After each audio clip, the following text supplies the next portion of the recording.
City. Love Shots on Radio City 91.1 FM. నాకు తనంటే ఎంతో ఇష్టం. ఎంత ఇష్టమంటే ప్రాణం పోయినా తననే పెళ్లి చేసుకోవాలి అనేంత. వాళ్ళ అన్నయ్యలు, బంధువులు అందరూ తనను ప్రేమించినందుకు రోడ్డు మీద అతి క్రూరంగా కొడుతున్నా అబ్బా అమ్మా అని అరవకుండా ఐ లవ్ యూ సంజు అని పదే పదే అనేంత. ఎవరూ లేకపోయినా తనుంటే చాలు అని తీసుకొచ్చి పెళ్లి చేసుకున్నాను.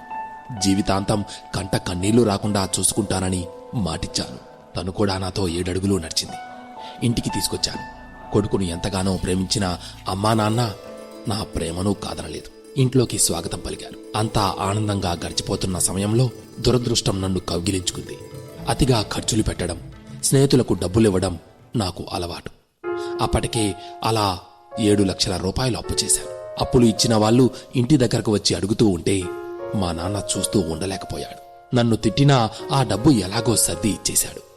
ఒరేయ్, ఇప్పుడే పెళ్ళయింది, ఆ పిల్లను బాగా చూసుకోవాలంటే ఏదో ఒక పని చెయ్యి అని 7 లక్షలతో పాటు మరో 3 లక్షలు అదనంగా నా చేతిలో పెట్టాడు. నేను అప్పు తీర్చిన ఆనందంలో కారు తీసుకుని చక్కర్లు కొడుతూ ఉంటే ఓ ప్రమాదం. అది నా జీవితాన్ని తలకిందులు చేసింది.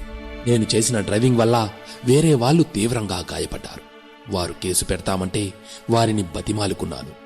వైద్యానికి అయ్యే ఖర్చు మొత్తం భరిస్తానని, కొంత ఖర్చులకు డబ్బు ఇస్తానని మాటిచ్చాను. నాన్న నా బ్రతుకు కోరి ఇచ్చిన డబ్బుతో పాటు మరో 1 లక్ష మళ్లీ అప్పు చేశాను. ఆ డబ్బును నా వల్ల బాధితులైన వారికిచ్చాను.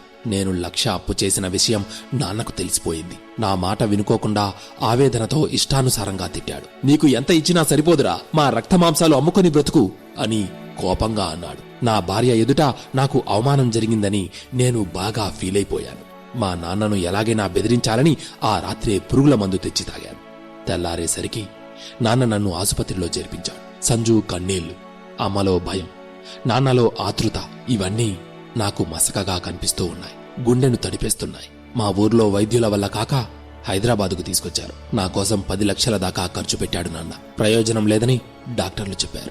ఇన్ఫెక్షన్ ఊపిరితిత్తులకు సోకిందని, ఇక ఏం చేసినా బ్రతికించడం కష్టమని తెచ్చారు. నా సంజు ఏడుపుతో ఆకాశం బద్దలైపోతోందేమో అనిపిస్తోంది. అమ్మ గుండెలు బాదుకుంటూ ఉంటే ఆమె గుండెలపై మరోసారి తన్నానే అని అపరాధ భావం నన్ను మింగేస్తోంది. మా నాన్న పంటి బిగువున ఉన్న ఆవేదన నేను ఎంత పశ్చాత్తాపడ్డా తీరదని తెలుస్తోంది. ఇంకో 10 రోజులకు మించి బ్రతకడు, ఇంటికి తీసుకెళ్ళండి అని డాక్టర్ చెప్పారు. ఎంత ఖర్చైనా పర్లేదు, నా బిడ్డను బ్రతికించండి డాక్టర్ అంటూ నాన్న వేడుకోవడం నాకు కనిపిస్తోంది. తనకిష్టమైన పొలాన్ని అమ్మడానికి వెనుకాడని నాన్నకు కొడుకుగా పుట్టి నేను ఆయనకు ఇచ్చిన బహుమతి ఇదా అని నా అంతరాత్మ నన్ను ప్రశ్నిస్తోంది.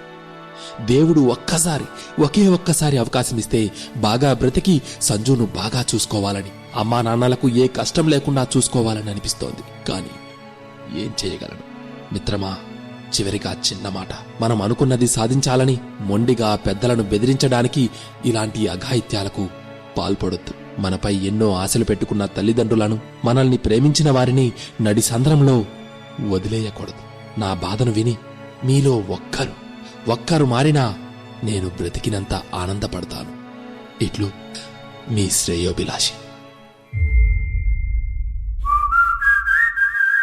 Radio City Podcast. Radio City.